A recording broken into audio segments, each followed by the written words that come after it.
RSSകാർ ഈ രാജ്യത്ത് ഈ കേരളത്തിൽ നടത്തിയിട്ടുള്ള പല ആക്രമണങ്ങളുടെ കാര്യത്തിലും അവർക്ക് പരമാവധി ശിക്ഷ കിട്ടാൻ പാടില്ല എന്ന്, അല്ലെങ്കിൽ അവർക്ക് ശിക്ഷയെ കിട്ടാൻ പാടില്ല എന്നൊരു കേരളത്തിലെ പോലീസ് പ്രവർത്തിച്ചതിൻ്റെ ഉദാഹരണമാണ് നാം നിരന്തരമായി ചൂണ്ടിക്കാണിച്ചുകൊണ്ടിരിക്കുന്നത്. റിയാസ് മൗലവി വധം മുതൽ ഇങ്ങോട്ട് എടുത്താൽ പല കേസുകളിലും പോലീസ് സ്വീകരിക്കുന്ന ഈ സമീപനം വളരെ പ്രകടമാണ്. എന്തുകൊണ്ടാണ് ആൾക്കൂട്ടാക്രമണത്തിൻ്റെ കുറ്റമതില്ലാത്തത്? RSSകാർ പ്രതികളായിട്ടുള്ള കേസാണെന്ന് രാഷ്ട്രീയക്കാരായിട്ടുള്ള CPMകാർ പറയുന്നു, വലിയ തോതിലുള്ള പ്രതിഷേധം രേഖപ്പെടുത്തുന്നു. പക്ഷേ ആ പ്രതിഷേധം രേഖപ്പെടുത്താൻ നമുക്കാണ്, ഞാനും ധന്യയും നൗഫലും പ്രതിഷേധം രേഖപ്പെടുത്താൻ പറ്റും, നമുക്കതേ പറ്റൂ. പക്ഷേ സർക്കാരിൻ്റെ ഭാഗമായിരിക്കുന്ന ആളുകൾ പ്രതിഷേധം രേഖപ്പെടുത്തേണ്ടവരല്ല. അവരുടെ കയ്യിൽ അധികാരത്തിൻ്റെ ആയുധങ്ങളുണ്ട്, അവരതെങ്ങനെ പ്രയോഗിക്കുന്നു എന്ന ക്വസ്റ്റ്യൻ അവിടെ നിൽക്കുകയാണ്. എന്തുകൊണ്ട് 2-3 ക്വസ്റ്റ്യൻസ് ഉണ്ടോ? എന്തുകൊണ്ട് ഇതിനകത്ത് ആൾക്കൂട്ട ആക്രമണത്തിൻ്റെ കുറ്റം ചുമത്തിയില്ല? പരിശോധിച്ച് വരികയാണ് എന്ന് പറയാണ് സർക്കാർ. ഈ വീഡിയോ കാണുന്ന മുഴുവൻ ആളുകൾക്കും അറിയാം എന്താണ് അതിൽ സംഭവിച്ചിട്ടുള്ളത് എന്ന്.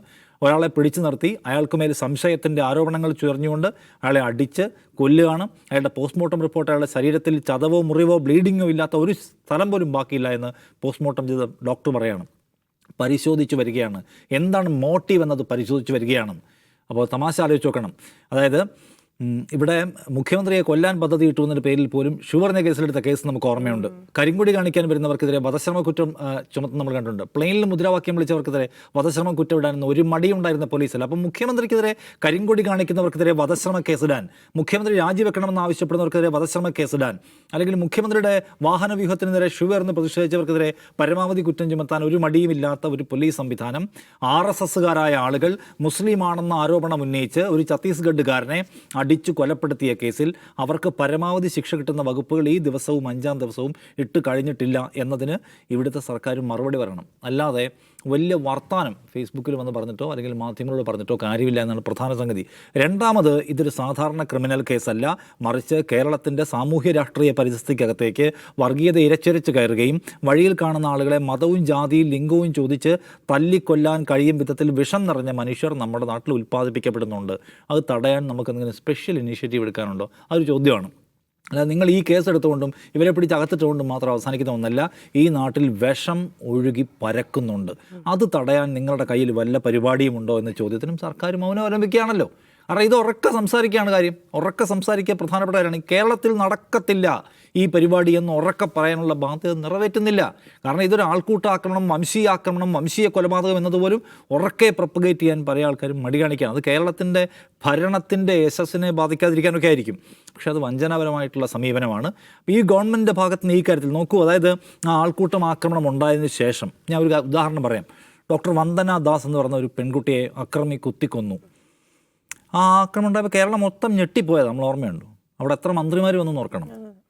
ഇവിടെ ഒറ്റ മനുഷ്യൻ സർക്കാരിൻ്റെ ഭാഗമായിട്ടുള്ള ആൾ ഇതുവരെ തിരിഞ്ഞു നോക്കിയിട്ടില്ല. അവിടെ സാമൂഹ്യ പ്രവർത്തകരായിട്ടുള്ള മനുഷ്യന്മാർ അവിടെ നിൽക്കുകയാണ്. അവരുടെ കുടുംബം അവിടെ വന്ന് 2 കുഞ്ഞുങ്ങളെ ആയിട്ട്, ഇപ്പോൾ അവിടെ മറുവാക്കിലെ അംബിക പറഞ്ഞേക്കാം, പല ജനറൽ കമ്പാർട്ട്മെൻറ്റ് ട്രെയിനുകൾ കയറി നരകിച്ച് യാത്ര ചെയ്തിട്ടാണ് അവരുടെ കുടുംബം ഇവിടെ വന്നത്. 3 ട്രെയിനുകൾ കയറിയിട്ടാണ്. 2-3 ട്രെയിൻ കയറി ഇവിടെ വന്നിട്ട് അവരവിടെ കുത്തിയിരിക്കുകയാണ്. ഞങ്ങൾക്ക് 10 ലക്ഷം രൂപ വേണമെന്ന് പറയാൻ, അല്ലെങ്കിൽ മൃതദേഹം കൊണ്ടുപോകാൻ സർക്കാർ ഫ്രീ ആയി കൊണ്ടുപോകാനുള്ള ഏർപ്പാട് തരണം എന്ന് പറഞ്ഞ് അവിടെ കുത്തിയിരിക്കുകയാണ്. ഒരു മന്ത്രി, പാലക്കാട്ടെ മന്ത്രിമാർ എവിടെയാണ്? നമ്മുടെ നാട്ടിൽ ജോലി അന്വേഷിച്ചു വന്ന ഒരു മനുഷ്യനെ മതത്തിൻ്റെ പേരിൽ ഗൂണ്ടാ സംഘം, രാഷ്ട്രീയ വർഗീയ സംഘം അടിച്ചു വന്നിട്ട് അവിടെ പോയിട്ട് നിങ്ങളുടെ കൂടെയാണെന്ന് പറയാൻ ഇവിടുത്തെ മന്ത്രിമാർക്ക് വേറെന്താ തിരക്ക്? അല്ലെങ്കിൽ അവിടുത്തെ കളക്ടർക്ക് എന്താണ് തിരക്ക്? അപ്പോൾ ഈ പറയുന്ന പ്രിവിലേജ് ഇല്ലായ്മയുടെ പ്രശ്നം ഇതാണ്. പ്രിവിലേജ് മാറ്റേഴ്സ് എന്ന് പറയും. അപ്പർ ക്ലാസ്സുകാരൻ മരിച്ചാൽ, നേരത്തെ പറഞ്ഞ ഏതെങ്കിലും തരത്തിലുള്ള യൂറോപ്യൻ ടൂറിസ്റ്റ് മരിച്ചാൽ മാത്രം പോകുന്ന, അല്ലാത്ത സ്ഥലത്ത് പോയിട്ടില്ലെന്നല്ല. ഇവിടെ എന്തുകൊണ്ട് പോയില്ല? ഇത് കേരളത്തിലെ വലിയ വിഭാഗം മതനിരപേക്ഷ ബോധമുള്ള മനുഷ്യരെ സുഖു ആർ ബംഗ്ലാദേശി മുസ്ലിം എന്ന് ചോദിച്ചിട്ടാണ് കൊല്ലുന്നത്. അത് കേരളത്തിലെ മൊത്തം മുസ്ലിങ്ങളെപ്പോലും എന്ത് ചെയ്യുന്നതാണ്? ഭയപ്പെടുത്തുന്ന തരത്തിലൊരു സിനാരിയോ ആണ്. അപ്പോൾ ആ അത്തരത്തിൽ സീരിയസ് ആയിട്ടുള്ള ഒരു സംഗതിയെ ഒട്ടും കാര്യമായി എടുക്കാതിരിക്കുക. അവിടെ പോയി അവരുടെ കുടുംബത്തെ കാണുക, അവരുടെ കുടുംബത്തോട് മാപ്പ് പറയാനുള്ള ബാധ്യത നേരത്തെ പറഞ്ഞ പോലെ നമ്മുടെ പൊളിറ്റിക്കൽ ലീഡർഷിപ്പിനുണ്ട്. അവരത് നിർവഹിക്കുന്നില്ല എന്ന് മാത്രമല്ല, ആ കുടുംബം അവിടെ വന്ന് കുത്തിയിരിക്കേണ്ടി വരിക, സമരം ചെയ്യേണ്ടി വരിക കുഞ്ഞുങ്ങളെയായിട്ട്. ഇത് സർക്കാരിൻ്റെ ഭാഗത്ത് വലിയ പാതകമാക്കാര്യത്തിൽ സംഭവിച്ചിട്ടുണ്ടെന്നുള്ളത് ഒരു തർക്കമില്ല. എന്ത് സംഭവിച്ചാലും ഗവൺമെൻറ് യശസ്സിനൊന്നും പറ്റാൻ പാടില്ല എന്ന നിർബന്ധ ബുദ്ധി ഒരു വശത്ത്. രണ്ടാമത്തേത്, സംഘ്പരിവാറിൻ്റെ താല്പര്യത്തിനൊപ്പിച്ച് മാത്രം പോകുന്ന, സംഘ്പരിവാറിനെ പരിധി കവിഞ്ഞ് ബുദ്ധിമുട്ടിക്കരുത് എന്ന പ്രതിജ്ഞാമന്ത്രവുമായിട്ട് സഞ്ചരിക്കുന്ന ഒരു പോലീസ്. അതിന് മേലെ ഞങ്ങൾക്കൊരു നിയന്ത്രണവുമില്ല, അതിന് മേലെ ഞങ്ങൾ ഒരു ഫോഴ്സും ചെയ്യാൻ ആഗ്രഹിക്കുന്നില്ല, അതതിൻ്റെ വഴിക്ക് പൊക്കോട്ടെ എന്ന് വിചാരിക്കുന്നു. അതിനപ്പുറം പോയാൽ സംഘ്പരിവാറിനെ പരിധി വിട്ട് ബുദ്ധിമുട്ടിക്കാൻ രാഷ്ട്രീയമായി ഞങ്ങൾ ഉദ്ദേശിക്കുന്നില്ല എന്നാണോ? ഇതിലേതാണ് സംഭവിച്ചതെന്ന കാര്യം വിശദീകരിക്കാനുള്ള ബാധ്യത സർക്കാരിനുണ്ട്. കേരളത്തിൻ്റെ പൊതുസമൂഹത്തിൻ്റെ ആകമാനമുള്ള മൗനവും ഇതിലെടുത്തു കാണേണ്ട ഒന്നാണ്. വലിയ തോതിൽ എന്താ ഞെട്ടൽ രേഖപ്പെടുത്തുന്ന ആൾക്കാരുണ്ട്. താലിബാനികൾ കേരളത്തിൽ കൂടിപ്പോയോ എന്ന പേരിലൊക്കെ ഞെട്ടുന്ന ആൾക്കാരുണ്ട്. ആ ആൾക്കാരാണ് ഹിന്ദുത്വ വംശീയവാദികൾ. വഴിയിൽ ആളുകളെ അടിച്ചു കൊല്ലുന്നത് കേട്ടും ഞെട്ടാത്ത മനുഷ്യർ, സർക്കാരിന് മേലൊരു രാഷ്ട്രീയ സമ്മർദ്ദവും കൊടുക്കാത്ത മനുഷ്യർ സമൂഹം ഇവിടെ ബാക്കിയുണ്ട്. അപ്പോൾ നമ്മൾ അതിൻ്റെ ഫൈനലി അവശേഷിക്കുന്ന കാര്യം, ഗവൺമെൻറ് ഇതൊന്നും എല്ലാം മൂടി വെച്ചാലും, ഇതെല്ലാം അട്ടിമറിക്കാൻ ശ്രമിച്ചാലും ഇതൊന്നും ആർക്കും മനസ്സിലാവില്ല, ഇതൊന്നും ചോദ്യം ചെയ്യപ്പെടില്ല, ഇതൊന്നും ഡിസക്റ്റ് ചെയ്യപ്പെടില്ല എന്ന് വിചാരിക്കാൻ പാടില്ല.